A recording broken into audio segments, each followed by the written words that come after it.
Hello दोस्तों, STRIDE science classes में आपका स्वागत है। तो आज हम पढ़ने वाले हैं क्लास 10 फिजिक्स का चैप्टर नंबर 3, जिसमें चैप्टर का नाम है मानव नेत्र। दोस्तों आइए जानते हैं मानव नेत्र क्या होता है।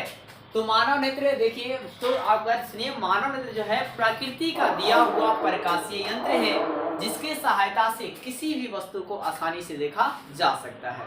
मानव नेत्र क्या है? प्रकृति का दिया हुआ प्रकाशीय यंत्र है जिसके सहायता से आप किसी वस्तु को आसानी से देख सकते हैं। यानी कि आप ये कह सकते हैं कि ये कैमरा की भांति कार्य करता है। जैसे क्या जी, कैमरा की भांति कार्य करता है। तो और फिर है क्या कि अगर आप किसी वस्तु को देखते हैं तो उसका प्रतिबिंब कहाँ बनता है? तो आंख के रेटिना वाले हिस्सा को बनता है। फिर सवाल पूछा जाता है कि आंख के किस हिस्से को जिसको दान किया जाता है? तो आंख के कार्निया वाले हिस्से को दान किया जाता है। किसी से पूरे आंख को दान नहीं करते, सिर्फ किसको दान करते हैं? कार्निया वाले से को। और ये लगभग कितने घंटों में दान किया जा सकता है? तो 2 आवर्स। मृत्यु के बाद 2 घंटे बाद इसे आप दान कर सकते हैं। फिर दोस्तों कि जो आपका आंख है इसमें प्रकाश का नियंत्रण कौन करता है? तो आइरिस करता है। जब अधिक प्रकाश में आप जाएंगे तो आपकी आइरिस जो है हल्का सिकुड़ जाएगी, और कम प्रकाश में रहेंगे तो आइरिस जो है आपका फैल जाती है। फिर आपका दोस्तों है क्या कि जब आप रेटिना वस्तु देखते हैं तो उसका प्रतिबिंब कैसा बनता है? तो वास्तविक और उल्टा बनता है। तो आइए दोस्तों इस तरह हम लोग देखते हैं।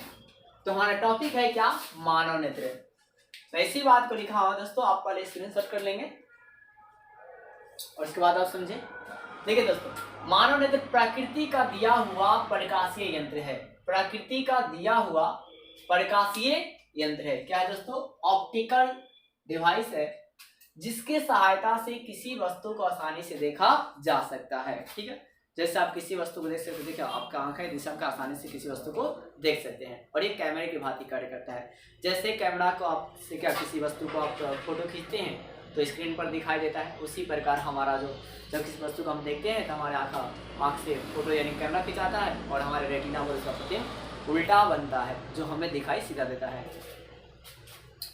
तो यह प्रकाशीय प्रकृति का दिया हुआ प्रकाशीय यंत्र है, मतलब ईश्वर का दिया हुआ, और जिसके सहायता से किसी वस्तु को आसानी से देखा जा सकता है।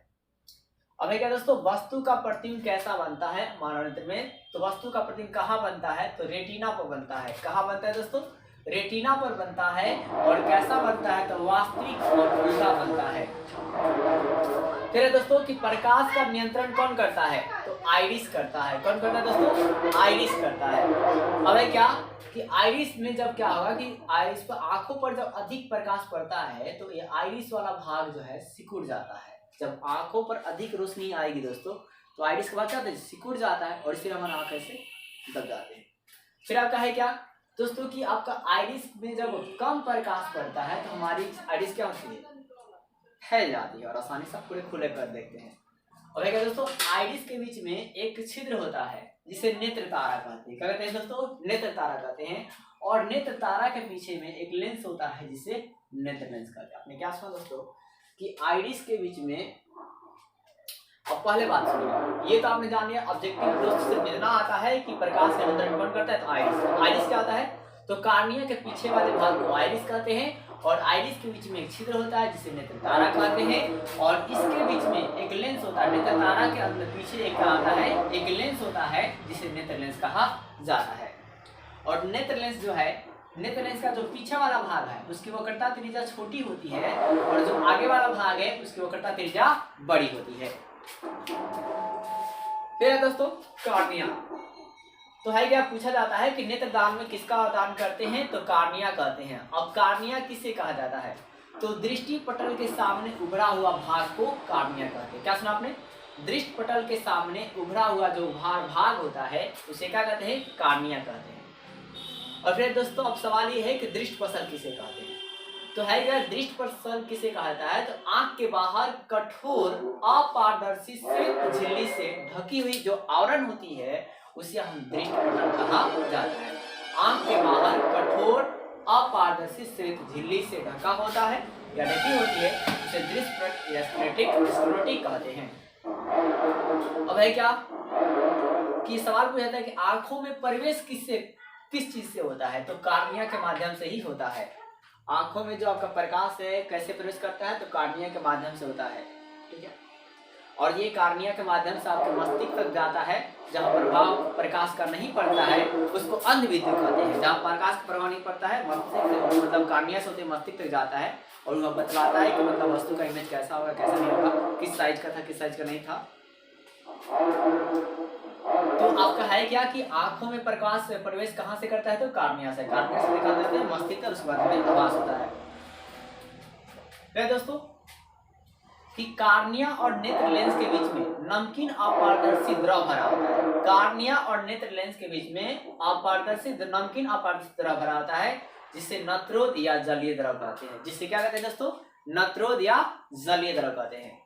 फिर है क्या, इस नत्रोद का अपवर्तनांक कितना होता है, 1.336 होता है। कितना होता है, 1.336 होता है। ठीक है दोस्तों, आंख के सबसे भीतर एक पारदर्शी झिल्ली होती है जिससे हम क्या होते हैं, दृष्टि पटल या क्या होते हैं, रेटिना कहते हैं। जिससे क्या होते हैं दोस्तों, दृष्टि पटल या क्या बोलते हैं, रेटिना कहते हैं। सॉरी दोस्तों, जिससे हम क्या बोलते हैं, रेटिना कहते हैं।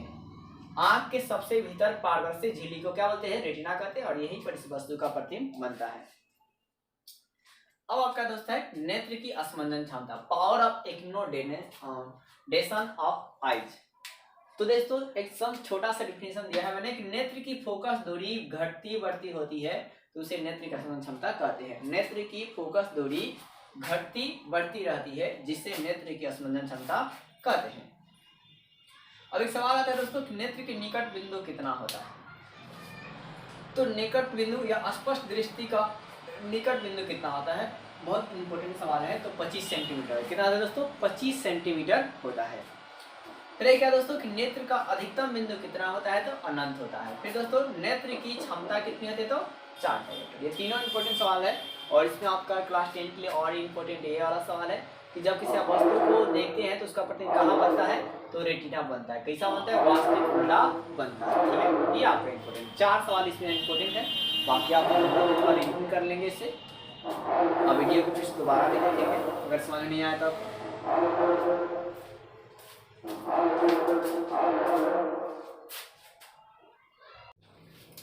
तो हेलो दोस्तों, स्टैट साइंस क्लासेस में आपका स्वागत है। तो आज हम पढ़ने वाले हैं क्लास 10 के फिजिक्स में चैप्टर नंबर हम 3 देखेंगे। चैप्टर का नाम है मानव नेत्र। दोस्तों सबसे पहले जानना जरूरी है कि आखिर मानव नेत्र क्या होता है। तो मानव नेत्र प्रकृति का दिया हुआ प्रकाशीय यंत्र होता है जिसकी सहायता से आप किसी वस्तु को आसानी से देख पाते हैं। मानव नेत्र क्या होता है, प्रकृति का दिया हुआ प्रकाशीय यंत्र है जिसके सहायता से आप किसी वस्तु को आसानी से देख पाते हैं। तो हमारा जो है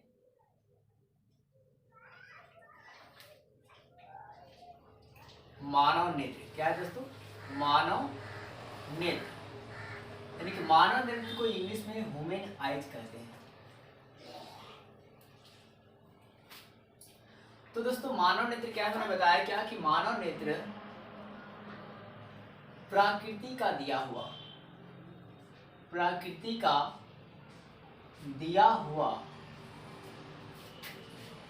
प्रकाशीय यंत्र है जिसके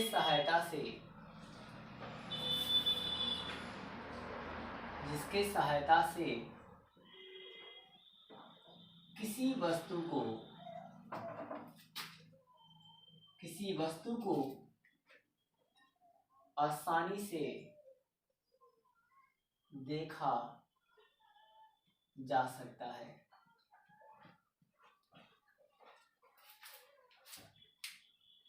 तो है क्या कि मानव नेत्र जो है प्रकृति का दिया हुआ प्रकाशीय यंत्र है जिसकी सहायता से किसी वस्तु को आसानी से देखा जा सकता है। अगर हमारी आंखें नहीं रहेगी तो हम किसी वस्तु को क्या देखेंगे। और हाँ एक और बात की मतलब अब छोटे छोटे जीवाणु भी वस्तु होते हैं तो सूक्ष्म जीवों को हम लोग नहीं देख पाएंगे, खुली आंखों से नहीं देख सकते हैं। उससे जब भी देखेंगे तो हम लोग माइक्रोस्कोप या सूक्ष्मदर्शी से ही देख सकते हैं।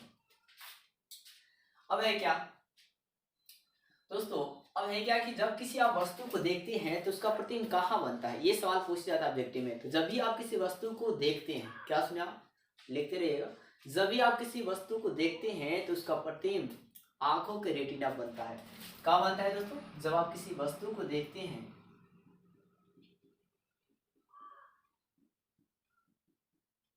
वस्तु को देखने पर उसका जो प्रतिबिंब होता है, उसका जो प्रतिबिंब होता है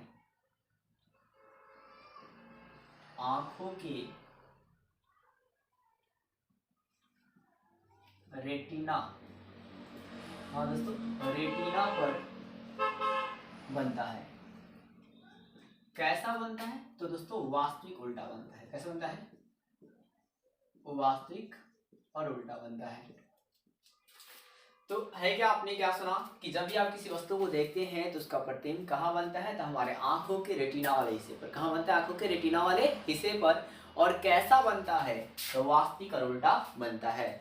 फिर एक सवाल आता है दोस्तों कि जो ये प्रकाश आती है तो प्रकाश की मात्रा को नियंत्रित कौन करता है? तो आइरिस करता है। कौन करता है? आइरिस। आप याद रखें, ऑब्जेक्टिव सवाल आते हैं कि प्रकाश की मात्रा को नियंत्रित कौन करता है? तो आइरिस करता है।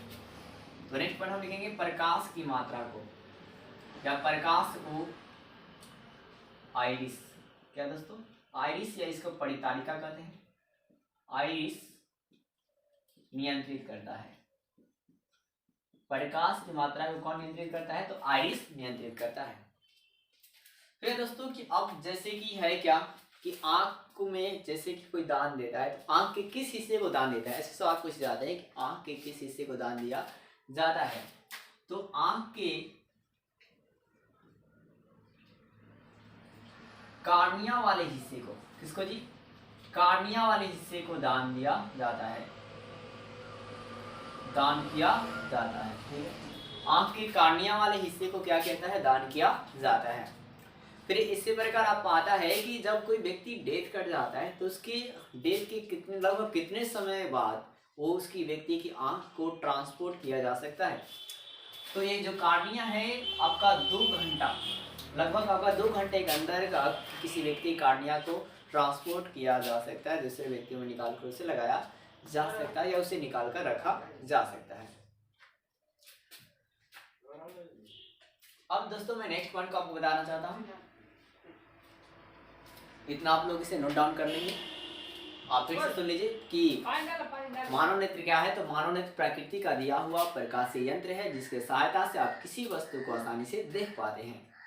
फिर उन्होंने बताया क्या कि जब किसी आप वस्तु को देखते हैं तो उसका प्रतिबिंब हमारे आंख के रेटिना वाले हिस्सा पर बनता है। और कैसा बनता है? तो वास्तविक और उल्टा बनता है। फिर आपको मैंने बताया क्या कि जो प्रकाश आती है, जैसे लाइट आ रही है, लाइट को नियंत्रित कौन करता है? तो हमारे आंख में एक आइरिस पाया था, वो क्या करता है? नियंत्रित करता है। फिर है क्या कि आंख के किस हिस्से को दान किया जाता है? तो कार्निया वाले हिस्से को दान किया जाता है। फिर है क्या कि आंख को जब कोई व्यक्ति डेथ कर जाता है उसके बाद कितने घंटे के अंदर हम उस आंख को निकाल सकते हैं? तो लगभग 2 घंटे के अंदर हम उस आंख को निकाल कर उसे रख सकते हैं और फिर उसे किसी व्यक्ति में ट्रांसपोर्ट किया जा सकता है। अब दोस्तों एक सवाल आता है कि आंख जो है, हमारा जो नेत्र है वो किस लेंस का बना हुआ है? तो देखिए दोस्तों, मैंने आपको पिछले वीडियो में बताया था कि जो हमारा आंख है ना, ऐसे इस तरह का हमारा आंख है। तो देखिए, तो ये ऐसे इसको घुमा देंगे इस पिक्चर को, तो ये कैसा हो गया? इसको बोलते हैं उत्तल लेंस। यानी कि जो हमारा आंख होता है वो किस लेंस का होता है? तो उत्तल लेंस का होता है। किस लेंस का होता है? उत्तल लेंस की होती है। हमारी आंख किस लेंस की बनी है? उत्तल लेंस की। तो आप एक पॉइंट में लिख लेंगे कि हमारी आंख जो है, डायरेक्टली यहाँ पर देख लीजिए, आंख किस लेंस का बना है? उत्तल लेंस का बना है। किस लेंस का बना है दोस्तों? उत्तल लेंस की बना है। आंख किस लेंस की बनी है? उत्तल लेंस की बनी है।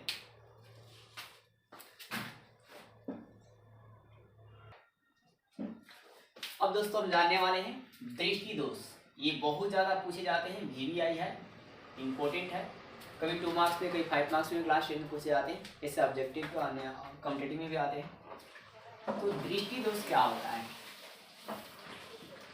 तो दोस्तों सुनिएगा ध्यान से। दृष्टि दोष एक प्रकार की रोग होती है। दृष्टि दोष क्या होता है? एक प्रकार का रोग होता है। और इसमें क्या होता है कि व्यक्ति को या तो निकट की वस्तु दिखाई देगी तो दूर की वस्तु दिखाई नहीं देती है, और दूर की वस्तु दिखाई देती है तो निकट वस्तु दिखाई नहीं देता है। या कभी ये भी हो सकता है कि निकट की वस्तु और दूर की वस्तु दोनों वस्तु दिखाई नहीं देती है। तो ऐसे व्यक्ति को कहा जाता है उनको दृष्टि दोष हो गया है। ठीक है, यानी कि दृष्टि विजन हो गई है। तो आइए हम जानते हैं डिफिनेशन क्या बनेगा कि दृष्टि दोष क्या होता है। तो यह एक प्रकार का रोग होता है, यह एक प्रकार का रोग होता है, रोग होता है और इस रोग से ग्रसित व्यक्ति को, और इस रोग से ग्रसित व्यक्ति को निकट की वस्तु दिखाई देती है तो दूर की नहीं, या दूर की वस्तु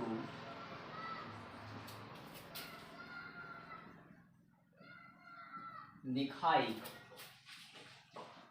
देती है तो निकट की नहीं, या निकट और दूर दोनों स्थानों की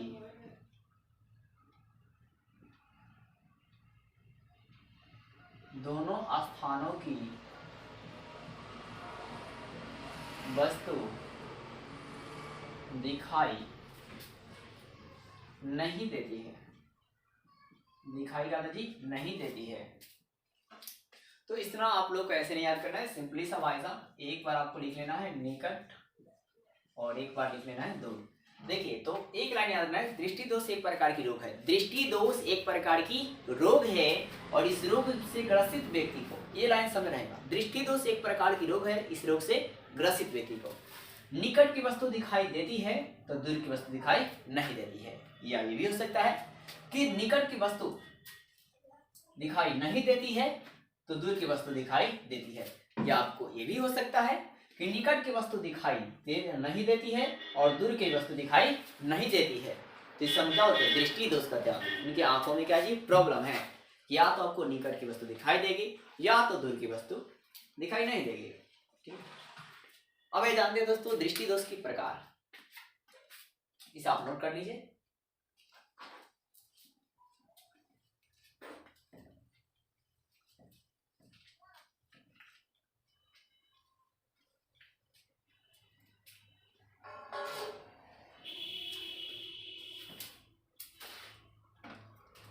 अब देखिए दोस्त दृष्टि दोष की प्रकार, दृष्टि दोष की प्रकार आप पेन लेकर मेरे साथ लिखे चलिए। दृष्टि दोष जो है आपके तीन प्रकार के होते हैं, कितने प्रकार के होते हैं, तीन प्रकार का। कितने प्रकार का होता है दृष्टि दोष, तीन प्रकार का जनरली होते हैं, क्लास 10 में तीन प्रकार पढ़ना, लेकिन आपको इससे कुछ अन्य भी बताया जाएगा। पहला है दोस्तों निकट दृष्टि दोष, निकट दृष्टि दोष। तो दोस्तों निकट दृष्टि जो दोष रहेगा वो दिखाई देगी और उसके अपोजिट टर्म दिखाई नहीं देंगे। तो आपको यही बात याद रखना है कि निकट दृष्टि दोष में क्या होता है कि यह भी एक प्रकार के रोग है और इस रोग से ग्रसित व्यक्ति को, थोड़ा फंडामेंटल लॉजिकल डालेंगे व्हाट, यह एक प्रकार की रोग है और इस रोग से ग्रसित व्यक्ति को निकट की वस्तु दिखाई देती है, निकट की वस्तु दिखाई देती है और दूर की वस्तु दिखाई नहीं देती है। आपने क्या सुना कि यह एक प्रकार का रोग है और इस रोग से ग्रसित व्यक्ति को निकट की वस्तु दिखाई देती है तो दूर की वस्तु दिखाई नहीं देती है।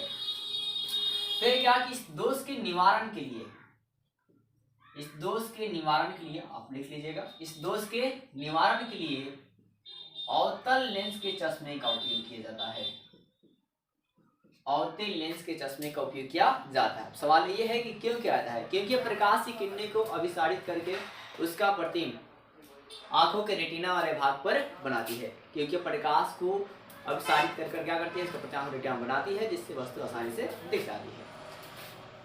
तो फिर से आप सुनेंगे कि निकट दोष में निकट की वस्तु दिखाई देती है और दूर की वस्तु दिखाई नहीं देती है और इसके निवारण के लिए अवतल लेंस के चश्मे का उपयोग किया जाता है। फिर दोस्तों कि अब इसका कारण क्या होता है, निकट दृष्टि दोष में कारण क्या होता है, तो जो प्रतिबिंब होता है, जो आपका इमेज होता है ना, वो रेटिना के पहले ही बन जाता है। प्रतिबिंब क्या होते हैं दोस्तों, रेटिना के पहले ही बन जाता है। एक और बात दोस्तों, निकट दृष्टि दोष को मायोपिया भी कहते हैं। क्या बोलते हैं? मायोपिया कहते हैं। क्या कहते हैं? मायोपिया। ठीक है, निकट दृष्टि दोष को लोग क्या बोलते हैं? मायोपिया। मायोपिया भी कहा जाता है। दोस्तों इतना आप लिख लीजिए। आप फिर से सुन लीजिए कि निकट दृष्टि दोष एक प्रकार की रोग होता है। इस रोग से ग्रसित व्यक्ति को निकट की वस्तु दिखाई देती है और दूर की वस्तु दिखाई नहीं देती है। फिर एक इसके निवारण के लिए अवतल लेंस के चश्मे का उपयोग किया जाता है। इसके निवारण के लिए अवतल लेंस के चश्मे का ग्लास का उपयोग किया जाता है। ठीक है, फिर इसका कारण क्या है? तो इसमें रेटिना के पहले इमेज क्या आते हैं? बन जाते हैं, जिसके कारण वस्तु को दिखाई, निकट वस्तु आपको दिखाई देती है और दूर वस्तु दिखाई नहीं देती है।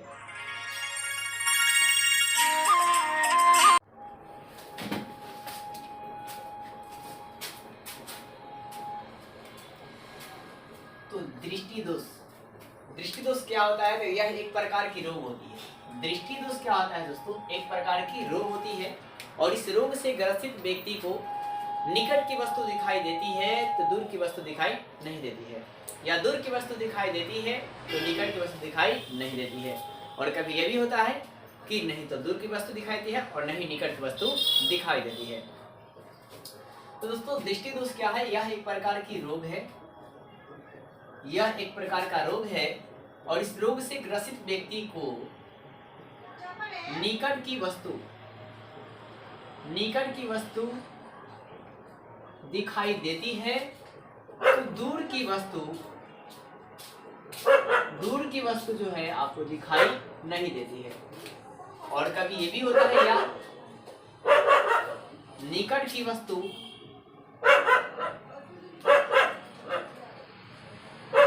नहीं दिखाई देती है तो दूर की वस्तु दिखाई देती है।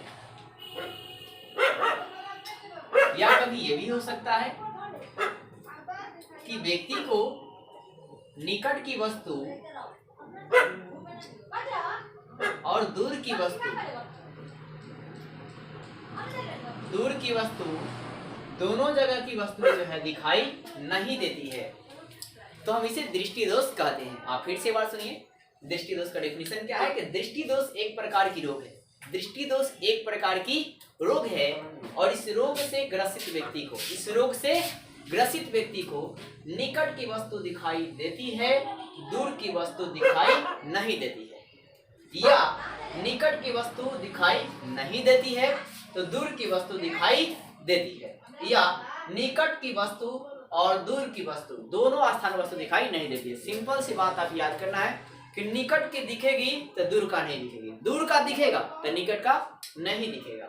या ये भी हो सकता है कि निकट और दूर दोनों जगह की वस्तु आपको दिखाई नहीं देगी, तो ऐसे ही कहा जाता है कि उन्हें दृष्टि दोष हो गया, उस व्यक्ति क्या है? दृष्टि दोष हो गई है।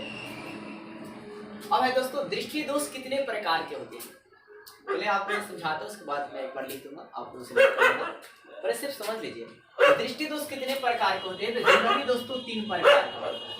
कितना प्रकार का होता है? 3 प्रकार का। आपसे कोई पूछेगा प्राय दृष्टि दोष कितने प्रकार, ऐसे तो और भी होते हैं, अभिज्ञता होती है, कलर ब्लाइंडनेस होते हैं। तो दृष्टि दोष जनरली कितने होते हैं? 3 प्रकार के। अब कल क्लास 10 में 3 को जानना है भाई साहब। एक होता है निकट दृष्टि दोष। क्या होता है? निकट दृष्टि दोष। निकट दृष्टि दोष। तो निकट दृष्टि दोष दोस्तों किसे कहा जाएगा? तो पहला डिफिनेशन ये होगा कि निकट दृष्टि दोष एक प्रकार की रोग है और इस रोग से ग्रसित व्यक्ति को, हर बात में लिखेंगे यह एक प्रकार की रोग है और इस रोग से ग्रसित व्यक्ति को। तो निकट दृष्टि दोष जो है यह एक प्रकार की रोग है। और एक बार रहिएगा, जो दोष होगा वहां की वस्तु दिखाई देगी और उसके अपोजिट वाला वस्तु दिखाई नहीं देगा। जैसे आपको निकट दृष्टि दोष है तो आपको निकट की वस्तु दिखाई देगी और दूर की वस्तु दिखाई नहीं देगी, अपोजिट चलेगा डेफिनेशन। तो है क्या कि निकट दृष्टि दोष में क्या होता है कि व्यक्ति को निकट की वस्तु दिखाई देती है परंतु दूर की वस्तु दिखाई नहीं देती है। फिर है क्या कि निकट दृष्टि दोष के पूछा जाएगा। अब नेक्स्ट पॉइंट दूर दृष्टि दोष दूसरा होता है दोस्तों, दूर दृष्टि दोष। तो दूर दृष्टि दोष में क्या होता है दोस्तों? तो दूर दृष्टि दोष में आपका यह होता है कि देखो दूर दृष्टि दोष है तो दूर की वस्तु दिखाई देती है, दूर की वस्तु का दोस्तों दिखाई देती है और निकट की वस्तु दिखाई नहीं देती है। आसानी से डिफिनेशन आप याद कर सकते हैं। जो दोष है वही दिखाई नहीं देगा। तो है क्या कि दूर दृष्टि दोष में दूर की वस्तु दिखाई आपको देती है और निकट की वस्तु दिखाई नहीं देती है, तो उसे दूर दृष्टि दोष कहा जाता है। अब है क्या तीसरा जो होता है जो दोस्तों जरा दृष्टि दोष। क्या होता है? जरा दृष्टि दोष।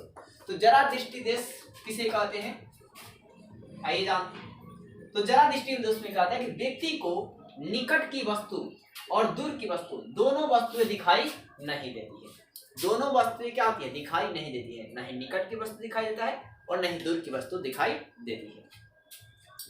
अब बात है दोस्तों कि अब है क्या ऐसा क्या होता है कि अभी क्या कारण है कि इसमें हो जाते हैं। तो निकट दृष्टि दोष में जो आपका इमेज होता है वो रेटिना के पहले बन जाता है। इमेज क्या होता है? मान लीजिए रेटिना है तो इसके पहले क्या होगा? इमेज बन जाती है। इसी कारण क्या होता है कि निकट की वस्तु दिखाई दी और दूर वाला दिखाई नहीं दे पा रहा है। फिर दूसरा आपका दूर दृष्टि दोष का कारण क्या है? तो इसमें जो इमेज है आपको दोस्तों रेटिना की बाद बनता है। इमेज क्या होता है? जैसे आपका रेटिना हो गया इसके बाद में क्या होगा? इमेज बनता है। इसमें ये कारण हो गया। तीसरा में क्या होता है दोस्तों कि ना रेटिना के पहले इमेज बनता है ना रेटिना के बाद में बनता है। इमेज इसमें बनता ही नहीं है, इसलिए जो लोगों को जरा दृष्टि दोष होती है। अब दोस्तों इसके बाद ट्रीटमेंट कैसे किया जाएगा, इसका इलाज क्या है? तो निकट दृष्टि दोष के लिए निवारण के लिए क्या होता है? ट्रीटमेंट की आप बात करें तो निवारण के लिए अवतल लेंस का चश्मा का उपयोग किया जाता है। किस लेंस का? जैसे मान लीजिए अवतल लेंस हो गया, अवतल लेंस के चश्मे का उपयोग करते हैं। किस लेंस का? अवतल लेंस के चश्मे का उपयोग किया जाता है। निकट दृष्टि दोष को दूर करने में किस लेंस का उपयोग करते हैं? तो अवतल लेंस के चश्मे का उपयोग किया जाता है। अब ये अवतल लेंस कहाँ लगाता है? पूरा चश्मा अवतल लेंस का नहीं होता है, सिर्फ ये ऊपर वाला हिस्सा जो होता है वो क्या होता है? अवतल लेंस का होता है। अब ये कैसे पहचान करेंगे किसी व्यक्ति को अवतल लेंस मतलब चश्मा लगा हुआ है? तो यहाँ पर दोस्तों लिखा होगा माइनस में। क्या लिखा होगा जी? माइनस में। माइनस में लिखा होगा माइनस 0.5 डायऑप्टर, क्योंकि लेंस की क्षमता की जो मात्रक होती है वो क्या होती है? डायऑप्टर होता है। क्या होता है? लेंस की क्षमता की मात्रक डायऑप्टर होता है। तो यहाँ पर ऊपर क्या लगा रहता है? अवतल लेंस लगा होता है। यहाँ भी क्या होगा? दूसरा कलर ऊपर में क्या लगा? अवतल लेंस लगी होगी। माइनस लिखा होगा माइनस 0.25 चाहे माइनस 4 ऐसे कुछ करके लिखा रहता है। तो पूछा जाता है भी सवाल ऑब्जेक्टिव में कि माइनस 0.5 डायऑप्टर जो लेंस है तो कौन सा लेंस है? अवतल लेंस। अवतल लेंस का चिन्ह क्या होता है? फोकस दूरी ऋणात्मक होती है और क्षमता भी ऋणात्मक होती है। फिर दूर दृष्टि दोष में किस लेंस का उपयोग करते हैं? तो दृष्टि दोष के निवारण के लिए उत्तल लेंस का उपयोग किया जाता है। किस लेंस का उपयोग करते हैं? उत्तल लेंस का उपयोग किया जाता है। और दोस्तों जरा दृष्टि दोष के निवारण के लिए किस लेंस का उपयोग करते हैं? याद रखिएगा बाइफोकल लेंस का। किस लेंस का दोस्तों? बाइफोकल लेंस का उपयोग किया जाता है। सिंपल समझिए, जरा दृष्टि दोष के निवारण के लिए बाइफोकल लेंस का उपयोग किया जाता है। आइए एक बार हम फिर इन तीनों को रिकॉल करते हैं। क्या बताया दोस्तों? दृष्टि दोष। दृष्टि दोष एक प्रकार की रोग होती है जिसमें व्यक्ति को निकट की वस्तु दिखाई देती है तो दूर की वस्तु दिखाई नहीं देती है, या दूर की वस्तु दिखाई देता है तो निकट की वस्तु दिखाई नहीं देता है, या कभी यह भी हो सकता है कि निकट का और दूर का दोनों वस्तु दिखाई नहीं देगा। अब एक दृष्टि दोष जनरली 3 प्रकार की होती है। अब एक होता है निकट दृष्टि दोष और एक होता है दूर दृष्टि दोष, एक होता है जरा दृष्टि दोष। निकट दृष्टि दोष में निकट की वस्तु दिखाई देती है, दूर की वस्तु दिखाई नहीं देती है। दूर दृष्टि दोष में दूर की वस्तु दिखाई देती है और निकट वस्तु दिखाई नहीं देती है। जरा दृष्टि दोष में निकट और दूर दोनों वस्तु दिखाई नहीं देती है। इनके कारण क्या है? तो निकट दृष्टि दोष का कारण है कि प्रतिबिंब जो है रेटिना के पहले बन देता है। दूर दृष्टि के कारण है प्रतिबिंब रेटिना के बाद बनता है। और जरा दृष्टि दोष के कारण है कि प्रतिबिंब जो है बनता ही नहीं, ना रेटिना के पहले बनता है ना रेटिना के बाद बनता है। अब इनका ट्रीटमेंट क्या बताया कि निकट दृष्टि दोष के निवारण के लिए अवतल लेंस का उपयोग करते हैं और दूर दृष्टि दोष के निवारण के लिए उत्तल लेंस का उपयोग किया जाता है। तथा साथ ही जरा दृष्टि दोष के लिए बाइफोकल लेंस का या द्विफोक्सी लेंस का या उभयावतल लेंस का उपयोग किया जाता है, या उत्तलावतल लेंस का उपयोग किया जाता है। अब इसमें चश्मे में क्या होता है भाई साहब? तो इसमें चश्मे में क्या होगा कि ऊपर की तरफ अवतल लेंस लगा होगा और नीचे क्या लगा रहेगा? उत्तल लेंस लगा होता है। अब दोस्तों कुछ अन्य आते हैं, अन्य को भी हम देख लेते हैं। 4 नंबर पर आपका होता है अबिंदुकता। क्या है दोस्तों? अबिंदुकता। तो अबिंदुकता दोस्तों क्या होता है? तो यह भी एक प्रकार का दोस्तों दृष्टि दोष है और इस रोग से ग्रसित व्यक्ति को क्या होता है कि क्षैतिज या ऊर्ध्वाधर क्षैतिज या ऊर्ध्वाधर रेखा में अंतर पता नहीं चलता है। अभिमुखता में क्या होता है दोस्तों कि जैसे मान लीजिए हॉरिजॉन्टल जो लाइन है और एक वर्टिकल लाइन है, इसका लाइनों का उनका अंतर पता नहीं चलता है, जिस व्यक्ति को क्या होती है, अभिमुखता होती है। अब इसमें इसके निवारण के लिए क्या किया जाता है दोस्तों, तो इसके निवारण के लिए बेलनाकार लेंस का उपयोग करते हैं। याद रखिएगा, कॉम्पिटिटिव पूछ जाते हैं अभिमुखता को दूर करने के लिए किस लेंस का उपयोग करते हैं, तो बेलनाकार लेंस का उपयोग किया जाता है, सिलेंड्रिकल लेंस का उपयोग किया है, बेलनाकार लेंस का उपयोग किया जाता है। तो है क्या कि अभिमुखता को दूर करने के लिए किस लेंस का उपयोग करते हैं दोस्तों, बेलनाकार लेंस का उपयोग किया जाता है। याद रखिएगा, अभिमुखता को दूर करने के लिए बेलनाकार लेंस का उपयोग किया जाता है। फिर दोस्तों 5 नंबर पे एक आता है आपका वर्णधता, कलर ब्लाइंडनेस, वर्णधता।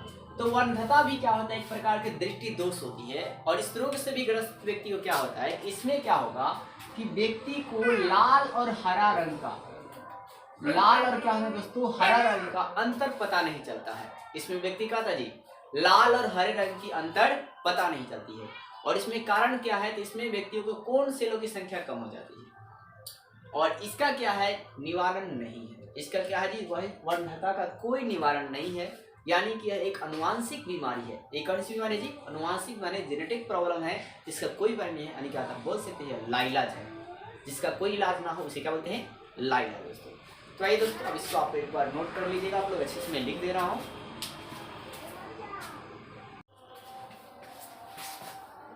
दोस्तों तो आप इसे स्क्रीनशॉट ले लेंगे, जो कि मैंने आपको समझाया, फिर से मैं आपको एक बार समझाया था, पहले आप स्क्रीनशॉट ले लीजिए।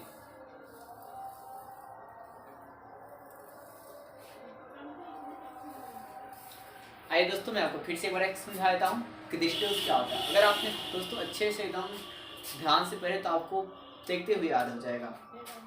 दोस्तों है क्या दृष्टि दोष, मैंने आपको समझाया दृष्टि दोष क्या होता है, एक प्रकार की रोग होती है, और इसमें क्या होता है, एक रोग होता है, इस रोग से ग्रसित व्यक्ति, ये डाटा समय चलेगा, यह रोग है इस रोग से ग्रसित व्यक्ति को, लॉजिकल लाइन है।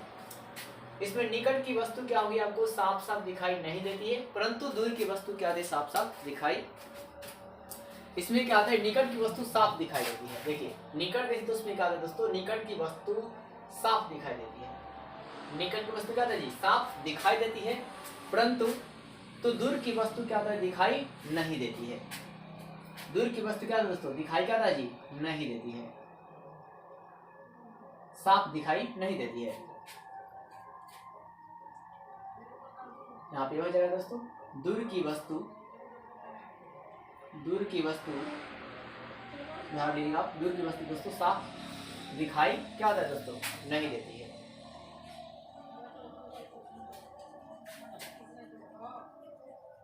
सॉरी दोस्तों, ये गड़बड़ हो गया कि दोस्तों दृष्टि दोष एक रोग है, इस रोग से ग्रसित व्यक्ति को निकट की वस्तु साफ दिखाई देती है, तो दूर की वस्तु साफ दिखाई नहीं देती है।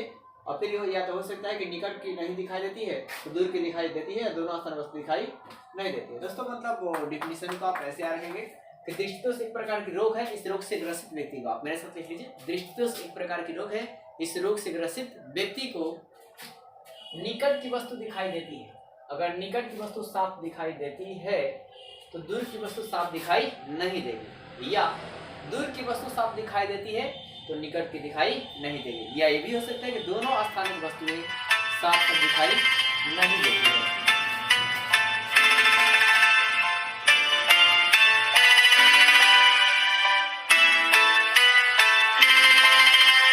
शाम सवेरे देखो तुझ,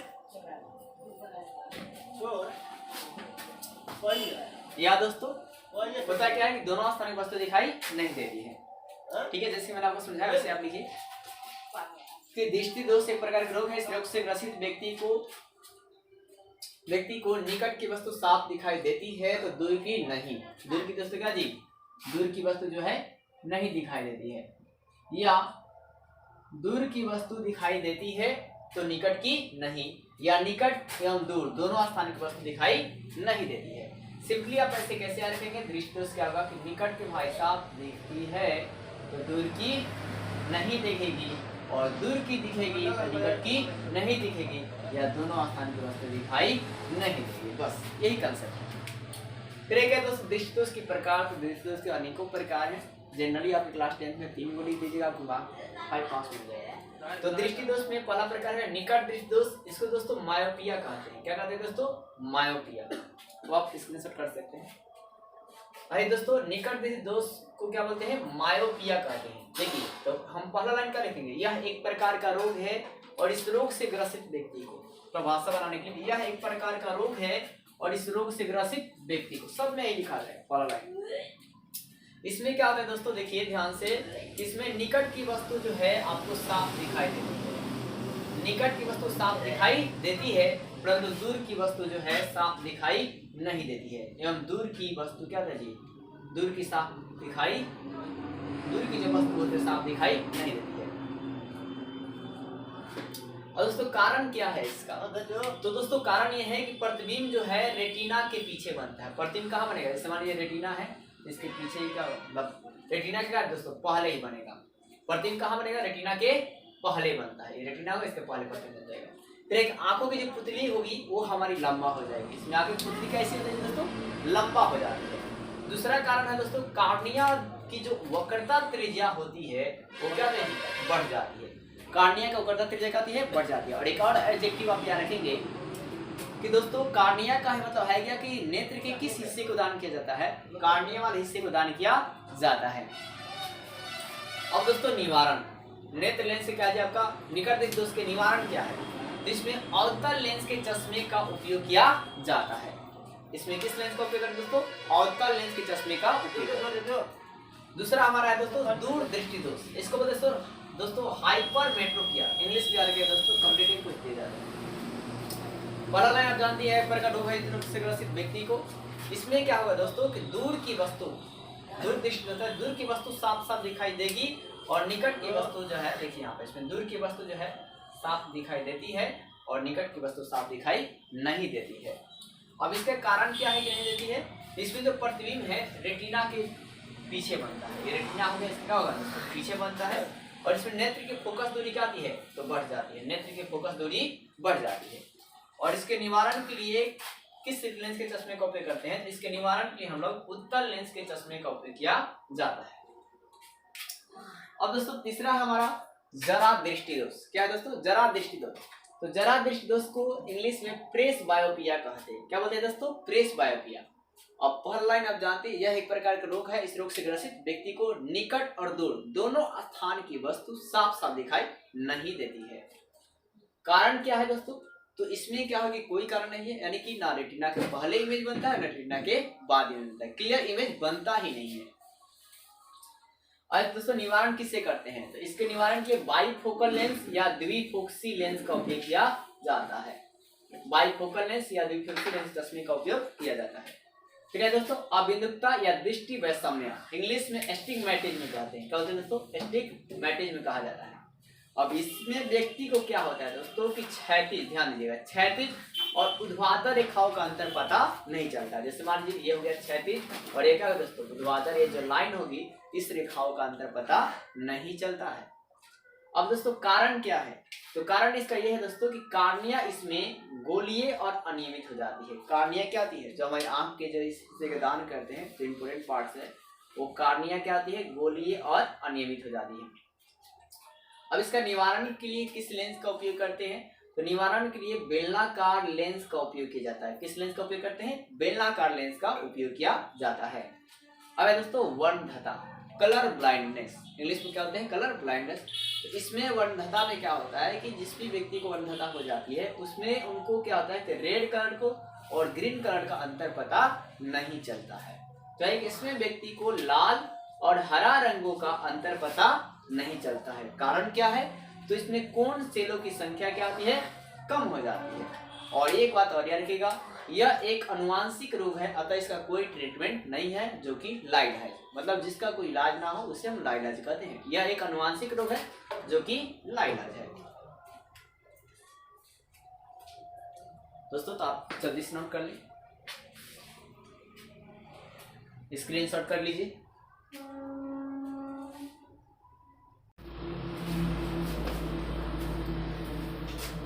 दोस्तों अब हम जानेंगे प्रकाश का प्रकीर्णन क्या होते हैं। प्रकाश के प्रकीर्णन, दोस्तों हमारा हेडिंग है क्या, प्रकाश का प्रकीर्णन। ये डीवीआई है क्लास 10 के लिए।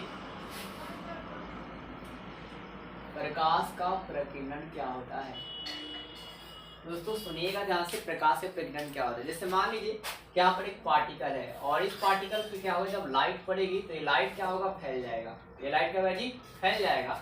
तो इसी घटना को प्रकाश का प्रकीर्णन कहते हैं। मतलब जब भी लाइट क्या होता है, किसी पार्टिकल पर पड़ता है तो लाइट क्या हो जाता है, फैल जाता है, डाइवर्जिंग हो जाती है इस लाइट की। तो उसी घटना को प्रकाश का प्रकीर्णन कहते हैं। यानी कि आप क्या लिखेंगे कि जब प्रकाश किसी कण पर पड़ती है, जब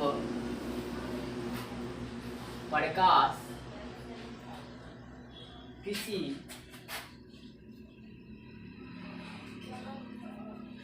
कण पर पड़ती है तो प्रकाश के फैलने की घटना को, फैलने की घटना को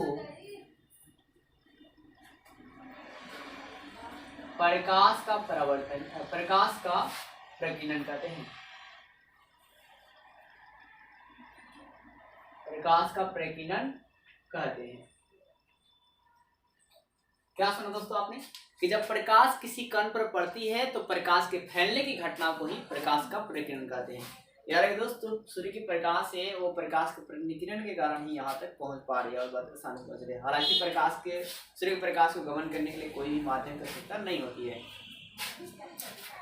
तो अब है क्या दोस्तों, प्रकाश के प्रकीर्णन आप समझ गए। एक और बात दोस्तों याद रखिएगा कि लाल रंग का जो प्रकीर्णन है सबसे अधिक होता है। क्या सुना आपने, लाल रंग का प्रकीर्णन सबसे अधिक होता है और बैगनी रंग का प्रकीर्णन सबसे कम होता है। लाल रंग की प्रकीर्णन सबसे अधिक होती है और बैगनी रंग का प्रकीर्णन सबसे कम होता है। इसी के साथ साथ लाल रंग का जो तरंगदैर्घ्य होता है, लाल रंग का प्रकीर्णन दोस्तों सबसे कम होता है। सॉरी, लाल रंग का प्रकीर्णन सबसे कम और तरंगदैर्घ्य सबसे ज्यादा होता है। तो देखिए दोस्तों लिख रखा हूं, लाल रंग का प्रकीर्णन, प्रकीर्णन क्या होता है दोस्तों, सबसे कम, सबसे कम होता है। लाल रंग का प्रकीर्णन सबसे कम होता है और बैगनी रंग की जो प्रकीर्णन है वो सबसे अधिक होती है। बैगनी रंग की प्रकीर्णन क्या था जी, सबसे अधिक होती है। अब एक और बात रखिएगा दोस्तों, लाल रंग की जो तरंगदैर्घ्य होती है, दूसरी बात, लाल रंग की तरंगदैर्घ्य, प्रकीर्णन का दोस्तों कोई अर्थ पूछे, प्रकीर्णन का मतलब क्या होता है, तो फैलना होता है। क्या होता है, फैलना। तो लाल रंग का दोस्तों प्रकीर्णन क्या होता है, तो लाल रंग का प्रकीर्णन जो होता है वो क्या होता है, सबसे कम होता है और लाल रंग की तरंगदैर्घ्य क्या आती है दोस्तों, तो सबसे अधिक होती है।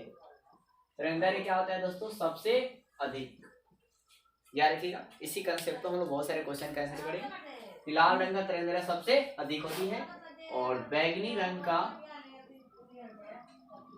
तरंगदैर्घ्य, तरंगदैर्घ्य दोस्तों क्या होता है, सबसे कम होता है, सबसे कम होता है। बैगनी रंग का तरंगदैर्घ्य क्या होता है, सबसे कम होता है। अब दोस्तों हल्का प्रकाश के प्रकीर्णन से घटने वाली कुछ घटनाओं के बारे में जानते हैं। एक बार फिर से आप सुन लीजिए, प्रकाश के प्रकीर्णन किसे कहते हैं। तो प्रकाश जब किसी कण पर पड़ता है तो प्रकाश के फैलने की घटना को प्रकाश का प्रकीर्णन कहा जाता है। क्या तक लाल रंग का प्रकाश का प्रकीर्णन सबसे कम और बैगनी रंग का प्रकीर्णन सबसे ज्यादा होता है। फिर इसी प्रकार लाल रंग की जो तरंगदैर्घ्य होती है यानी कि जो वेवलेंथ होती है वो सबसे ज्यादा होती है और बैगनी रंग की तरंगदैर्घ्य कम होता है। दोस्तों तरंगदैर्घ्य का मतलब होता है तरंगों की बीच की दूरी को तरंगदैर्घ्य कहा जाता है। मतलब जो वेव होते हैं और वेव की जो लेंथ होती है उन्हें वेवलेंथ कहा जाता है। अब दोस्तों वेव कैसे है, जैसे आपने किरण को निकलते हुए ऐसे देखा होगा या जैसे पानी में जब ईटा मारते हैं तो ऐसे आपको मतलब ऐसे दिखाई देते होंगे, तो इसी बोलते हैं वेव। क्या बोलते हैं दोस्तों, वेव कहा जाता है। चलिए दोस्तों अब आगे बताते हैं दोस्तों, इसमें क्या होता है, क्वेश्चन आते हैं कि आकाश का रंग नीला क्यों दिखाई देता है। तो आकाश का रंग नीला प्रकाश के प्रकीर्णन के कारण दिखाई देता है। आकाश का रंग नीला क्यों दिखाई देता है, प्रकाश के प्रकीर्णन कारण। आप लिख लीजिए दोस्तों, आकाश का रंग नीला प्रकाश से प्रकीर्णन कारण वो दिखाई देता है। अब सवाल आते हैं क्लास 10th में, आकाश का रंग नीला दिखाई क्यों देता है। दोस्तों तो मैं आपको एक बार सुनाता हूँ कि आकाश का रंग नीला जो है क्यों दिखाई देता है। तो होता है क्या कि जब प्रकाश आती है तो प्रकाश पर आपको पता है कि 7 रंग होते हैं। कितने कलर्स होते हैं? 7 रंग होते हैं। अब इन 7 रंग में क्या होता है कि बैंगनी और जामुनी रंग के बाद नीले रंग की प्रकीर्णन भी क्या होती है, सबसे अधिक होने के कारण वो नीला रंग फैलता अधिक है और आकाश के रंग जो है नीला ज्यादा दिखाई देता है। फिर दूसरे सवाल पूछे जाते हैं कि रेलवे के सिग्नलों में खतरे के संकेत के लिए लाल रंग का उपयोग क्यों किया जाता है, या खतरे के संकेत के लिए लाल रंग का उपयोग क्यों किया जाता है। क्योंकि क्या होता है कि लाल रंग का प्रकीर्णन आपको पता है कि सबसे कम होता है और उसकी तरंगें सबसे ज्यादा होती है, अर्थात लाल रंग जो आपका है फैलता कम है और अधिक दूरी तक तय करता है, जिससे दूर से व्यक्ति को लाल रंग दिखाई दे जाती है। अतः खतरे के सिंबल के लिए लाल रंग का उपयोग किया जाता है। आप फिर सुनेंगे क्या बताने, खतरे के संकेत के लिए लाल रंग का उपयोग किया जाता है क्योंकि लाल रंग की तरंगदैर्घ्य सबसे ज्यादा होती है और उसका प्रकीर्णन कम होने के कारण फैलता कम है और अधिक दूरी तक जाता है, जिससे क्या होता है दूर से व्यक्ति को लाल रंग दिखाई देता है। फलस्वरूप खतरे के संकेत के लिए लाल रंग का उपयोग किया जाता है।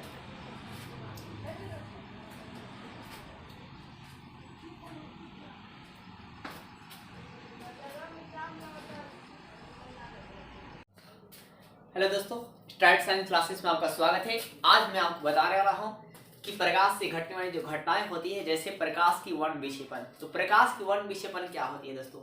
जब एक आपके पास प्रिज्म होता है और उस प्रिज्म से जब श्वेत प्रकाश जाएगी, क्या जाएगी? श्वेत प्रकाश। तो वो क्या होता है, श्वेत प्रकाश प्रिज्म से अपवर्तन के बाद वो श्वेत प्रकाश 7 रंगों में बढ़ जाती है और इसी घटना को प्रकाश की वर्ण विक्षेपण कहते हैं। और एक और बात आपको जानकारी के लिए बता दूं कि जो श्वेत प्रकाश की वर्ण विक्षेपण की जो बात है, सबसे पहले कौन बताए थे?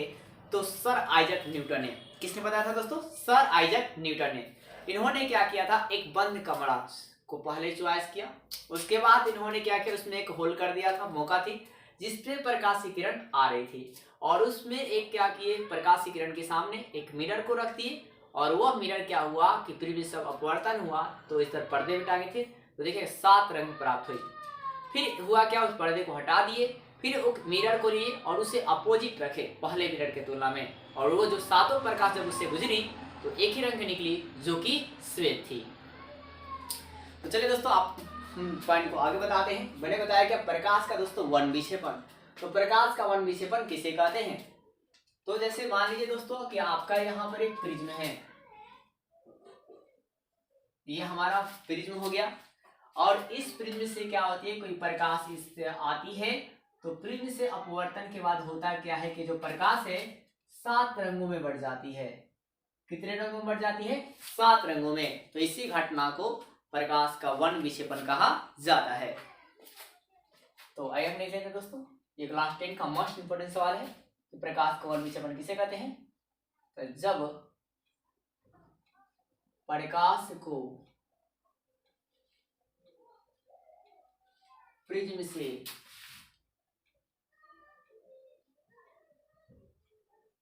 गुजारा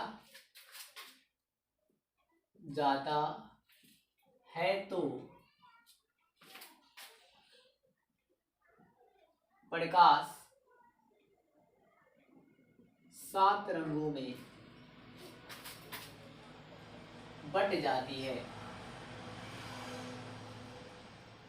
बढ़ जाती है। तो इस घटना को प्रकाश का वर्ण विक्षेपण कहते हैं। तो अपने क्या सुना, जैसे मान लीजिए फिर से बात लीजिए कि आपका प्रिज्म है और यहाँ से कोई प्रकाश आ रही है और ये प्रकाश क्या होगी, आपके 7 रंगों में बढ़ जाएगी। कितने रंग में बढ़ जाएगी दोस्तों? 7 रंगों में बढ़ जाती है। तो इसी घटना को हम क्या बोलते हैं? तो इसी घटना को प्रकाश का वर्ण विक्षेपण कहा जाता है। 7 की रंग खींच लीजिए, और ये 7 रंग कैसे याद रखेंगे, एक ट्रिक होती है याद करने के लिए। लानापी, हनी, जावे।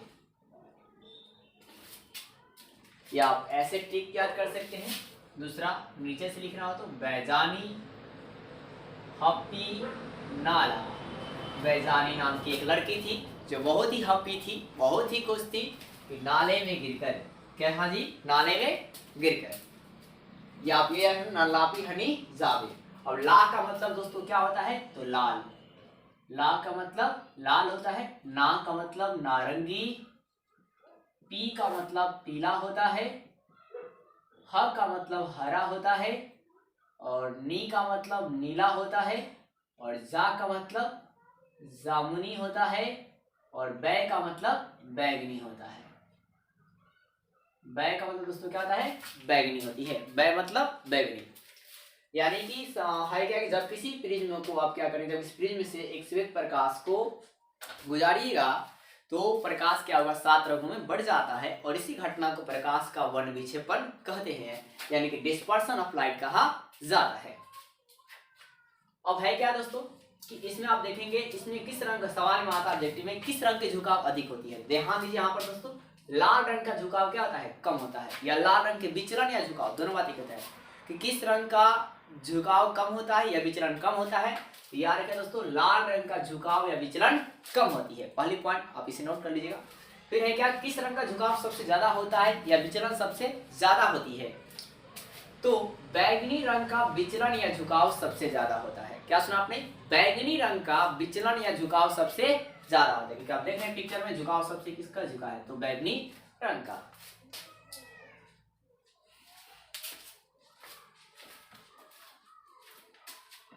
और इस एक्सपेरिमेंट को किसने किया था, तो मैं बताया था प्रकाश के वर्ण विक्षेपण का, कि प्रकाश में एक श्वेत प्रकाश होती है, इसका सत्यापन किसने किया था, सर आइजैक न्यूटन किए थे।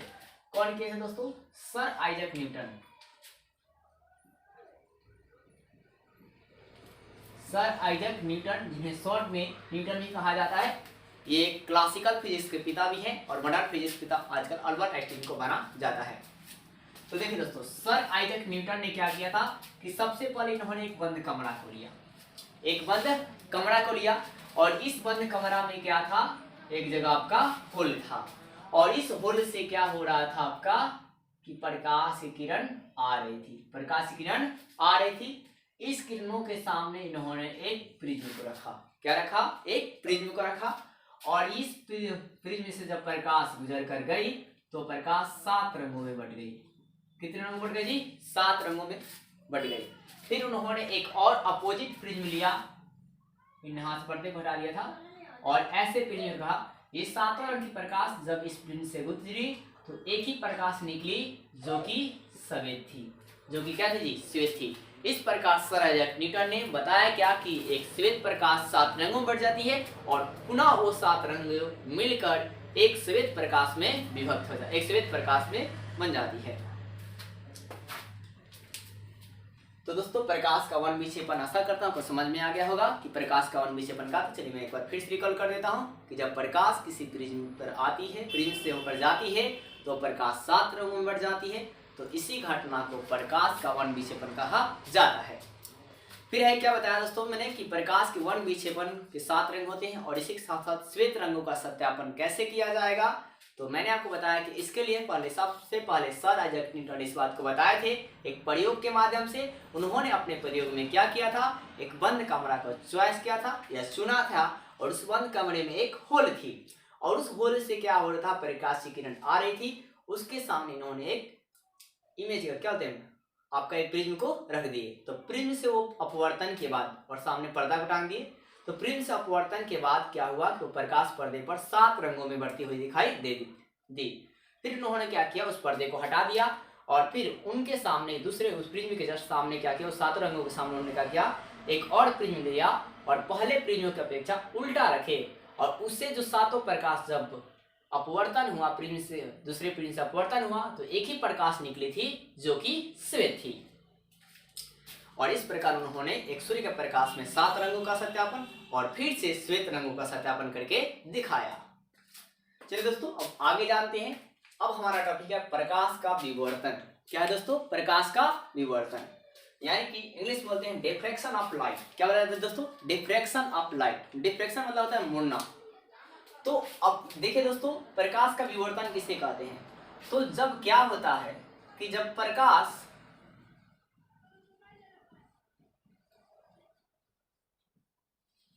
किसी अवरोधक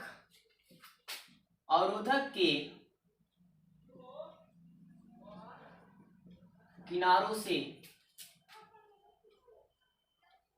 मुड़ना, पर जब प्रकाश किसी अवरोधक किनारों से मुड़ना या मुड़ जाता है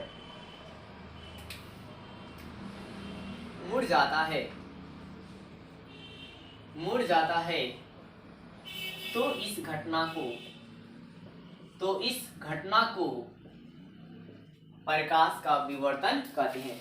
जब प्रकाश किसी अवरोधक के किनारों से मुड़ जाता है तो इस घटना को प्रकाश का विवर्तन कहते हैं। जैसे मान लीजिए कि यहाँ पर ऐसे प्रकाश आ रही है और यहाँ पर कोई बहुआ है और इस बहुआ से क्या होगी, जब प्रकाश ऐसे टकरा कर इस तरह से चली जाएगी तो इसी घटना को हम लोग बोलेंगे प्रकाश का विवर्तन। क्या होता है दोस्तों? प्रकाश की विवर्तन।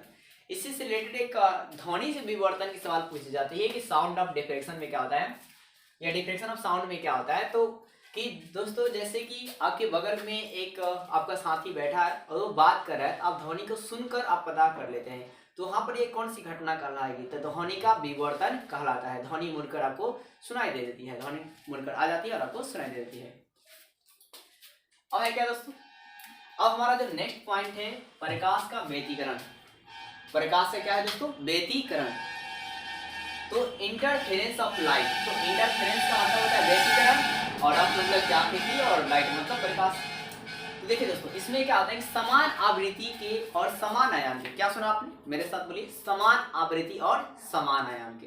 समान आवृत्ति और समान आयाम के दो प्रकाश। कितने प्रकाश?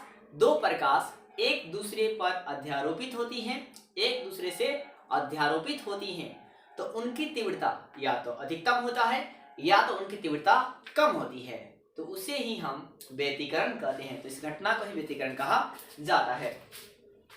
तो देखिए दोस्तों, जब समान आवृत्ति एवं समान आयाम के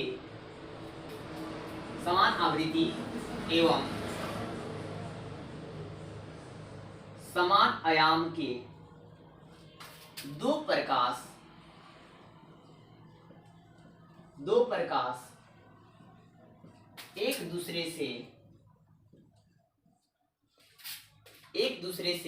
हैं,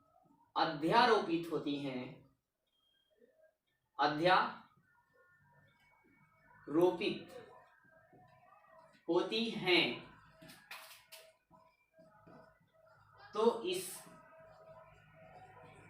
घटना को प्रकाश का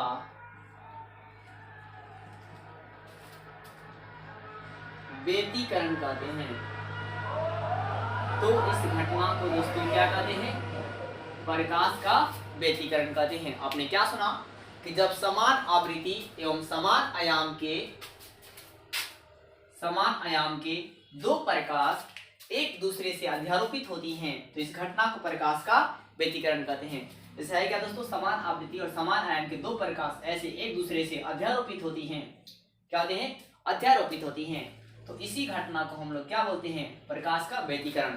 और जब समान आवृत्ति और समान आयाम के, अब दोस्तों एक नेक्स्ट पॉइंट आता है कि जो प्रकाश का व्यतिकरण होता है, आपसे पूछा जाएगा प्रकाश का व्यतिकरण कितना प्रकार का होता है? याद रखिएगा, दो प्रकार का होता है। प्रकाश की व्यतिकरण कितनी प्रकार की होती है? दो प्रकार की होती है। कौन कौन? तो एक होता है दोस्तों संपोषी व्यतिकरण। क्या होता है? संपोषी व्यतिकरण। और एक होता है दोस्तों विनाशी व्यतिकरण। अब संपोषी व्यतिकरण में क्या होगा दोस्तों? तो डिफिनेशन वही बनेगा कि जब समान आवृत्ति और एवं समान आयाम के दो प्रकाश एक दूसरे से अध्यारोपित होती हैं और क्या होता है? तीव्रता ज्यादा होता है। तीव्रता क्या होता है दोस्तों? ज्यादा होती है।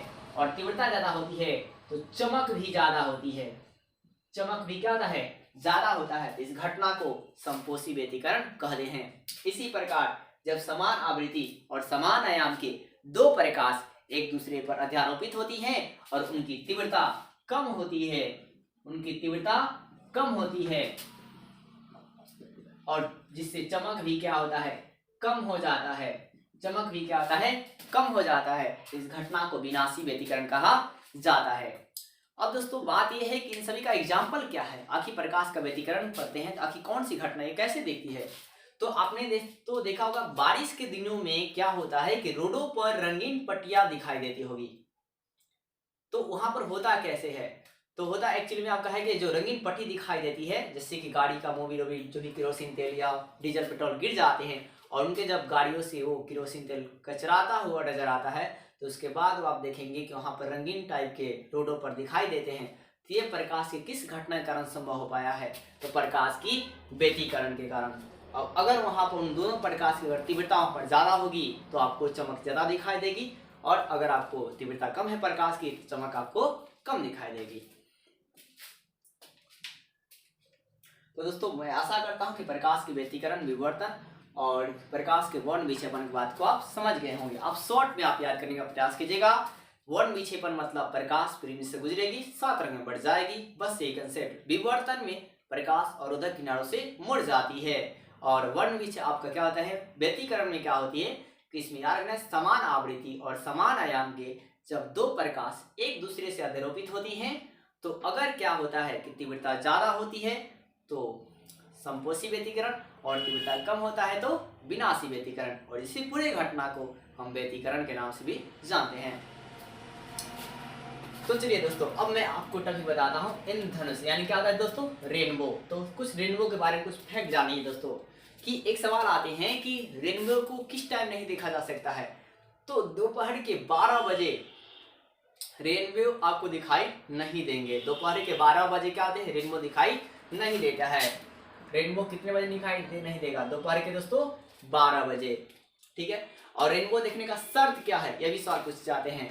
तो आपका है क्या कि हमारे जो है कि पीठ के पीछे बारिश हो रही हो और सामने मतलब जो हमारा पीठ है वो सूर्य की तरफ हो और सामने बारिश हो रही हो, तो यह हमारा है क्या कि आपको रेनबो देखने की शर्त है, रेनबो आपको दिखाई दे सकती है, और रेनबो आपको कभी कभी दिखाई देती है। तो आइए जानते हैं रेनबो की डिफिनीशन क्या होती है, इंद्रधनुष कब बनता है, कैसे बनता है, और ये कितने प्रकार के होते हैं, कैसे आप इसकी पहचान कर सकते हैं। तो सबसे पहली बात है दोस्तों इंद्रधनुष। तो होता है क्या कि दोस्तों कि जब बारिश के बूंदों पर, क्या सुना आपने, जब बारिश के बूंदों पर, जैसे मान लीजिए यहाँ पे आपका बारिश हो रहा है, अब इन बारिश के बूंदों पर क्या होगा दोस्तों कि परावर्तन, पूर्ण आंतरिक परावर्तन,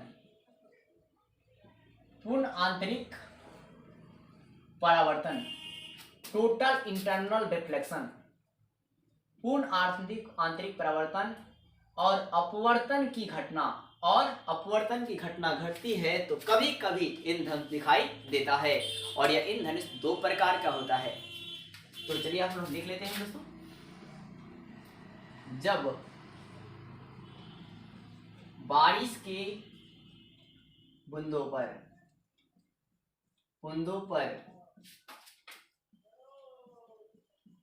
पूर्ण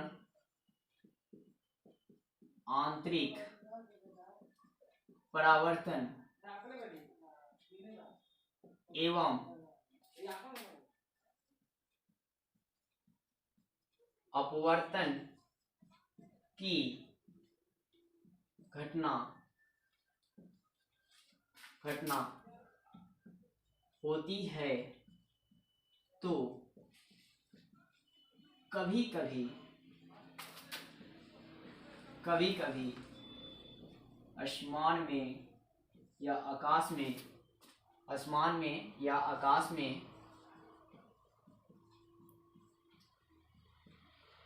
में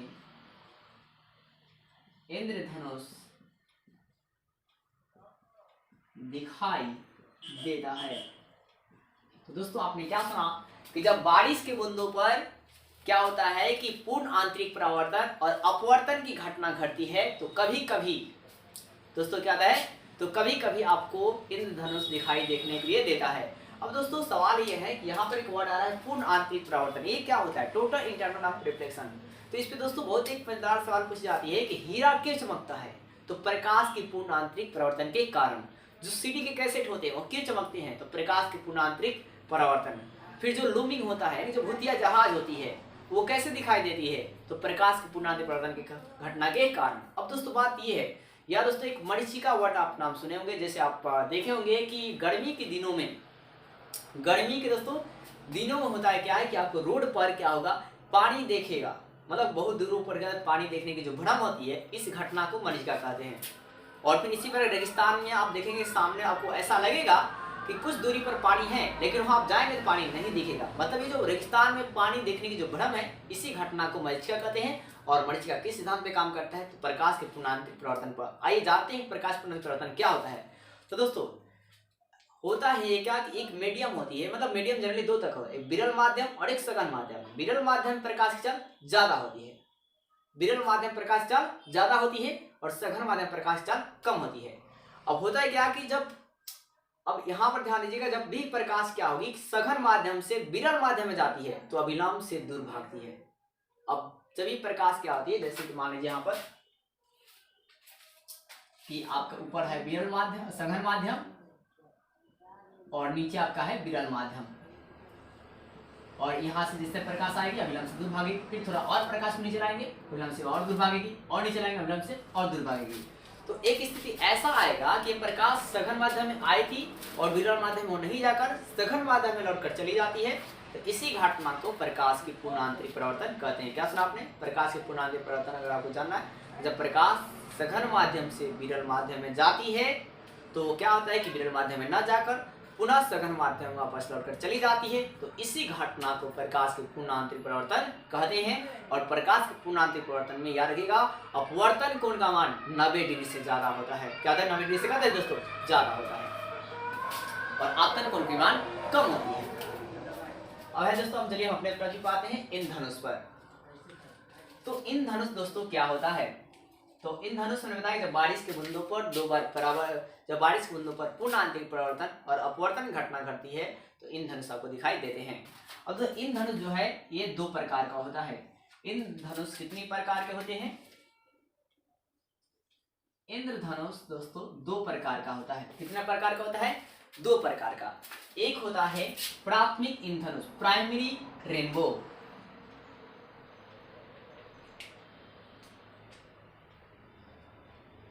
प्राथमिक इंद्रधनुष, और दूसरा होता है दोस्तों द्वितीयक इंद्रधनुष। एक प्राथमिक इंद्रधनुष और एक आता है द्वितीयक इंद्रधनुष। अब इसमें क्या होगा दोस्तों? तो प्राथमिक इंद्रधनुष में क्या होता है कि जब बारिश के बूंदों पर दो बार परावर्तन, दो बार पूर्ण आंतरिक परावर्तन, पूर्ण आंतरिक परावर्तन और एक बार अपवर्तन होता है, एक बार क्या होता है? अपवर्तन होता है, तो आपको प्राथमिक इंद्रधनुष दिखाई देता है।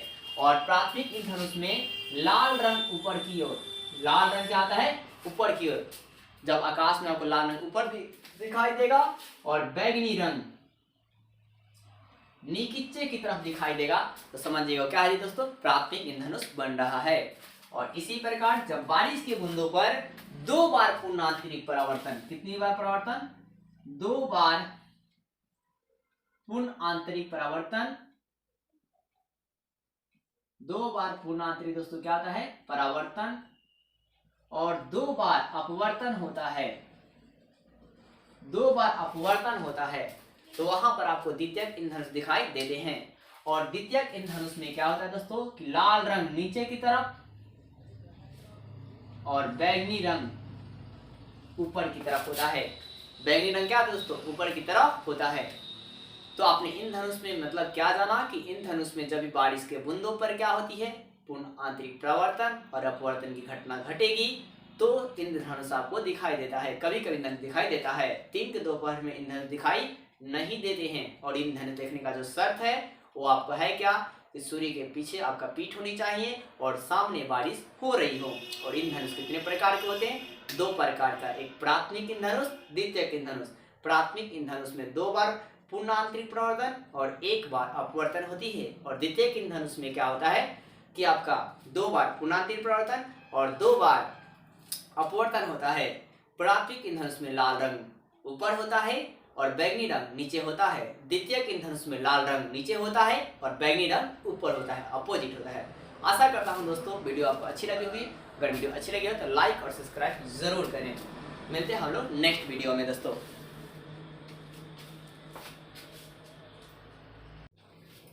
तो हेलो दोस्तों, स्टार्ट साइंस क्लासेस में आपका स्वागत है।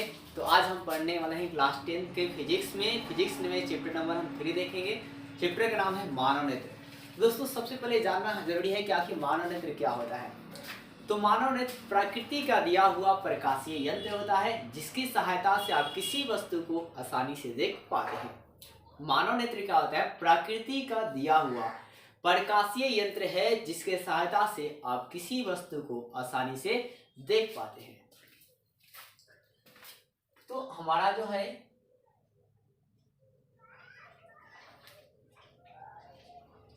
मानव नेत्र क्या है दोस्तों? मानव नेत्र यानी कि मानव नेत्र को इंग्लिश में ह्यूमन आइज कहते हैं। तो दोस्तों मानव नेत्र क्या है, मैंने बताया क्या कि मानव नेत्र प्रकृति का दिया हुआ प्रकाशीय यंत्र है जिसके सहायता से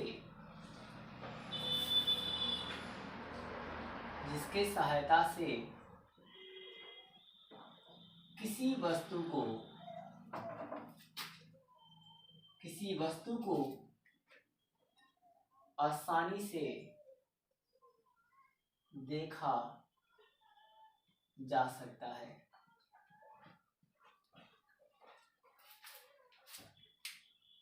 तो है क्या कि मानव नेत्र जो है प्रकृति का दिया हुआ प्रकाशीय यंत्र है जिसकी सहायता से किसी वस्तु को आसानी से देखा जा सकता है। अगर हमारी आंखें नहीं रहेगी तो हम किसी वस्तु को क्या देखेंगे। और हाँ, एक और बात की मतलब अब छोटे छोटे जीवाणु भी वस्तु होते हैं तो सूक्ष्म जीवों को हम लोग नहीं देख पाएंगे, खुली आंखों से नहीं देख सकते हैं। उससे जब भी देखेंगे तो हम लोग माइक्रोस्कोप या सूक्ष्मदर्शी से ही देख सकते हैं। अब है क्या दोस्तों, अब है क्या कि जब किसी आप वस्तु को देखते हैं तो उसका प्रतिबिंब कहाँ बनता है, ये सवाल पूछ जाता है ऑब्जेक्टिव में। तो जब भी आप किसी वस्तु को देखते हैं, क्या सुना, लिखते रहिएगा, जब भी आप किसी वस्तु को देखते हैं तो उसका प्रतिबिंब आंखों के रेटिना बनता है। कहाँ बनता है दोस्तों? जब आप किसी वस्तु को देखते हैं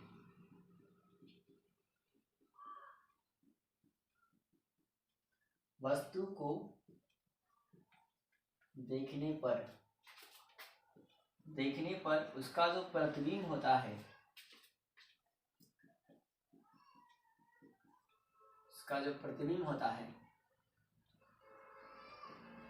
आंखों के रेटिना, हाँ दोस्तों, रेटिना पर बनता है। कैसा बनता है? तो दोस्तों वास्तविक उल्टा बनता है। कैसा बनता है? वो वास्तविक और उल्टा बनता है। तो है क्या, आपने क्या सुना कि जब भी आप किसी वस्तु को देखते हैं तो उसका प्रतिबिंब कहाँ बनता है? तो हमारे आंखों के रेटिना वाले हिस्से पर। कहाँ बनता है? आंखों के रेटिना वाले हिस्से पर। और कैसा बनता है? तो वास्तविक और उल्टा बनता है।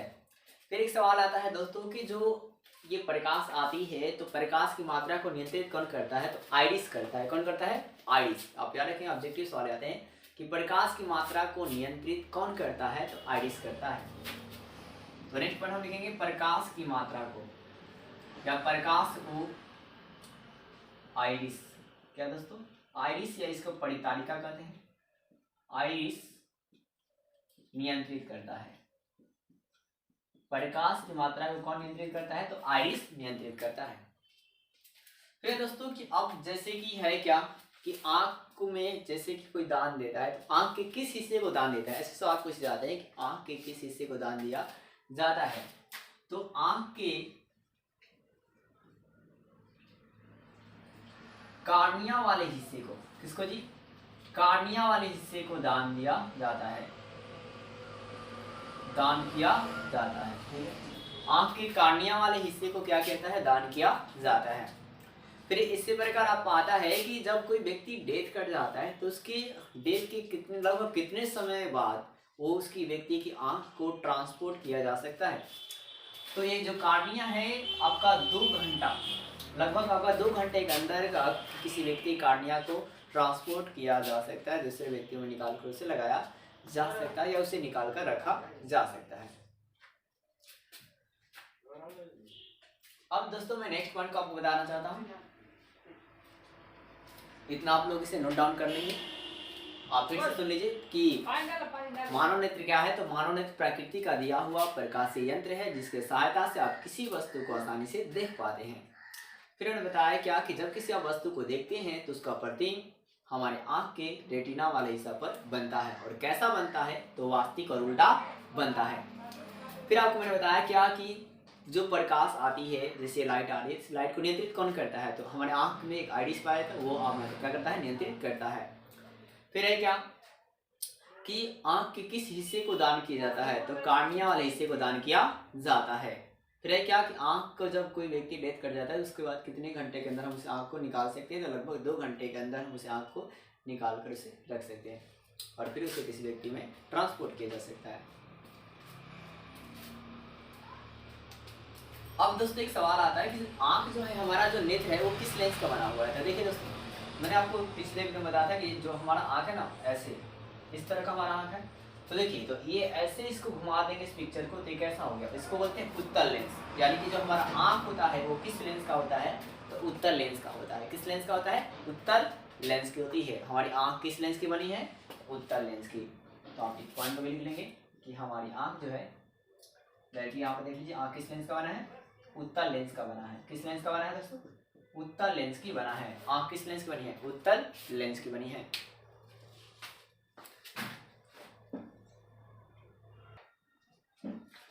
अब दोस्तों हम जानने वाले हैं दृष्टि दोष। ये बहुत ज्यादा पूछे जाते हैं, VVI है, इंपॉर्टेंट है। कभी 2 मार्क्स पे, कभी 5 मार्क्स में क्लास 10 में पूछे जाते हैं। इससे ऑब्जेक्टिव तो कॉम्पिटिटिव में भी आते हैं। तो दृष्टि दोष क्या होता है, तो दोस्तों सुनिएगा ध्यान से। दृष्टि दोष एक प्रकार की रोग होती है। दृष्टि दोष क्या होता है, एक प्रकार का रोग होता है। और इसमें क्या होता है कि व्यक्ति को या तो निकट की वस्तु दिखाई देगी तो दूर की वस्तु दिखाई नहीं देती है, और दूर की वस्तु दिखाई देती है तो निकट वस्तु दिखाई नहीं देता है। या कभी ये भी हो सकता है कि निकट की वस्तु और दूर की वस्तु दोनों वस्तु दिखाई नहीं देती है। तो ऐसे व्यक्ति को कहा जाता है उनको दृष्टि दोष हो गया है। ठीक है, यानी कि दृष्टि विजन हो गई है। तो आइए हम जानते हैं डिफिनेशन क्या बनेगा कि दृष्टि दोष क्या होता है। तो यह एक प्रकार का रोग होता है, यह एक प्रकार का रोग होता है, रोग होता है। और इस रोग से ग्रसित व्यक्ति को, और इस रोग से ग्रसित व्यक्ति को निकट की वस्तु दिखाई देती है तो दूर की नहीं, या दूर की वस्तु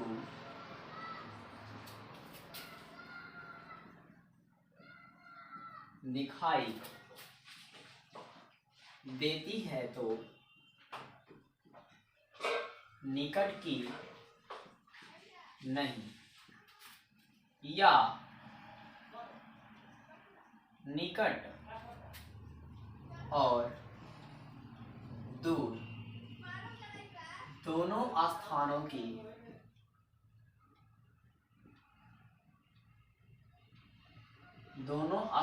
की वस्तु दिखाई नहीं देती है, दिखाई दादाजी नहीं देती है। तो इस तरह आप लोग को ऐसे नहीं याद करना है, सिंपली सा वाइजा एक बार आपको लिख लेना है निकट और एक बार लिख लेना है दूर। देखिए, तो एक लाइन याद रखना है, दृष्टि दोष एक प्रकार की रोग है। दृष्टि दोष एक प्रकार की रोग है और इस रोग से ग्रसित व्यक्ति को, ये लाइन समझ रहेगा, दृष्टि दोष एक प्रकार की रोग है, इस रोग से ग्रसित व्यक्ति को निकट की वस्तु दिखाई देती है तो दूर की वस्तु दिखाई नहीं देती है। या ये भी हो सकता है कि निकट की वस्तु दिखाई नहीं देती है तो दूर की वस्तु दिखाई देती है। या आपको ये भी हो सकता है कि निकट की वस्तु दिखाई नहीं देती है और दूर की वस्तु दिखाई नहीं देती है। तो इससे हम क्या होते हैं, दृष्टि दोष कहते हैं। उनकी आंखों में क्या जी प्रॉब्लम है, या तो आपको निकट की वस्तु दिखाई देगी या तो दूर की वस्तु दिखाई नहीं देगी। ठीक है, अब ये जानते हैं दोस्तों दृष्टि दोष की प्रकार, इसे आप नोट कर लीजिए।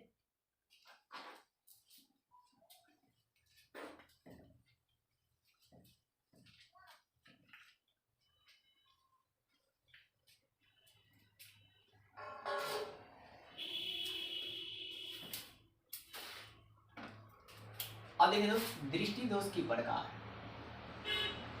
दृष्टि दोष की प्रकार आप पेन लेकर मेरे साथ लिखे करिए। दृष्टि दोष जो है आपके 3 प्रकार के होते हैं। कितने प्रकार के होते हैं? 3 प्रकार का। कितने प्रकार का होता है दृष्टि दोष? 3 प्रकार का जनरली होते हैं। क्लास 10 में 3 प्रकार पढ़ना, लेकिन आपको इससे कुछ अन्य भी बताया जाएगा। पहला है दोस्तों निकट दृष्टि दोष। निकट दृष्टि दोष। तो दोस्तों निकट दृष्टि जो दोष रहेगा वो दिखाई देगी और उसके अपोजिट टर्म दिखाई नहीं देंगे। तो आपको यही बात याद रखना है कि निकट दृष्टि दोष में क्या होता है कि यह भी एक प्रकार के रोग है और इस रोग से ग्रसित व्यक्ति को, थोड़ा फंडामेंटल लॉजिकल डालेंगे व्हाट, यह एक प्रकार की रोग है और इस रोग से ग्रसित व्यक्ति को निकट की वस्तु दिखाई देती है, निकट की वस्तु दिखाई देती है और दूर की वस्तु दिखाई नहीं देती है। आपने क्या सुना कि यह एक प्रकार का रोग है और इस रोग से ग्रसित व्यक्ति को निकट की वस्तु दिखाई देती है तो दूर की वस्तु दिखाई नहीं देती है।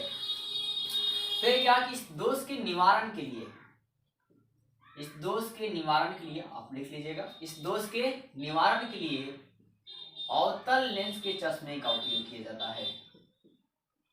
अवतल लेंस के चश्मे का उपयोग किया जाता है। सवाल ये है कि क्यों किया जाता है? क्योंकि प्रकाश की किरणें को अभिसारित करके उसका प्रतिबिंब आंखों के रेटिना वाले भाग पर बनाती है। क्योंकि प्रकाश को अभिसारित कर क्या करती है, इसका प्रतिबिंब रेटिना बनाती है, जिससे वस्तु आसानी से दिख जाती है। तो फिर से आप सुनेंगे कि निकट दोष में निकट की वस्तु दिखाई देती है और दूर की वस्तु दिखाई नहीं देती है और इसके निवारण के लिए अवतल लेंस के चश्मे का उपयोग किया जाता है। फिर दोस्तों कि अब इसका कारण क्या होता है? निकट दृष्टि दोष में कारण क्या आता है? तो जो प्रतिबिंब होता है, जो आपका इमेज होता है ना, वो रेटिना के पहले ही बन जाता है। प्रतिबिंब क्या होते हैं दोस्तों? रेटिना के पहले ही बन जाता है। एक और बात दोस्तों, निकट दृष्टि दोष को मायोपिया भी कहते हैं। क्या बोलते हैं? मायोपिया कहते हैं। क्या कहते हैं? मायोपिया। ठीक है, निकट दृष्टि दोष को लोग क्या बोलते हैं? मायोपिया। मायोपिया भी कहा जाता है। दोस्तों इतना आप लिख लीजिए। आप फिर से सुन लीजिए कि निकट दृष्टि दोष एक प्रकार की रोग होता है। इस रोग से ग्रसित व्यक्ति को निकट की वस्तु दिखाई देती है और दूर की वस्तु दिखाई नहीं देती है। फिर एक इसके निवारण के लिए अवतल लेंस के चश्मे का उपयोग किया जाता है। इसके निवारण के लिए अवतल लेंस के चश्मे का ग्लास का उपयोग किया जाता है। ठीक है, फिर इसका कारण क्या है? तो इसमें रेटिना के पहले इमेज क्या आते हैं? बन जाते हैं, जिसके कारण वस्तु को दिखाई, निकट वस्तु आपको दिखाई देती है और दूर वस्तु दिखाई नहीं देती है।